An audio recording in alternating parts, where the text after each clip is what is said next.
A lively and confident 35-year-old woman approached her partner with a renewed sparkle in her eyes, reflecting both the anticipation and the security she felt at that moment. Her movements were carefully calculated, as if each step taken brought her closer to a journey of rediscovery and shared pleasures. She approached him, meeting his eyes. And soon his hands met in a delicate touch. With a provocative smile, she began to speak, her voice low and soft yet intense, and full of promise.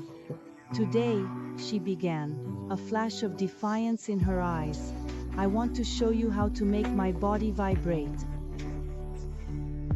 The words were spoken with such sincerity and desire that they seemed to form a silent promise between the 21. An adventure that was already beginning to be traced at that moment. Starting with a simple command, she instructed, "Begins by kissing me slowly. Every touch of your lips, mine, must be felt deeply, as if each time it brought with it a world of sensations and experiences to be explored." The request, more complex of itcm, unique, and somewhat charming in its simplicity. "Let your sides linger on mine. Feel every detail," she insisted, inviting Oa to plunge into that sensory experience without haste, savoring every moment. The next instruction took a sigh in his voice, "Then goes down with light kisses down my neck, very slowly, as I feel his touch." It was hard not to notice the effect of these words. There was an electricity in the air, something striking at the senses. She taught compassion. "Let your hand glide over my shoulders with fingertips. Every inch of my skin reacts." The sight of his hands following these instructions conveyed a clear image of the purity of that moment. However, there was more to explore. "When I get here at the curve of my hip, slide my hand slowly, feeling my body react.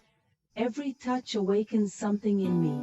She confided her words, serving as both a guide and an opening to the attunement she creates between the two. The story she was building was not made of loose words, but of actions that came to life in the movement. Time seemed to slow down as his growing desire molded the pace, keeping the pace slow, letting me savor every second as if each movement were a rising wave of pleasure, transforming itself from one moment to the next, from a light touch to a promise of something deeper and unexplored. Then, at the height of his invitation, his words became almost a whisper. "So when I'm delivered, come closer, and let your breath mingle with mine." It was not just a suggestion, but rather a shared promise of intense and unforgettable moments. Moments where time seemed to stand still, and where every touch, every gesture, became a promise of something even greater, yet to come. Looking into your eyes,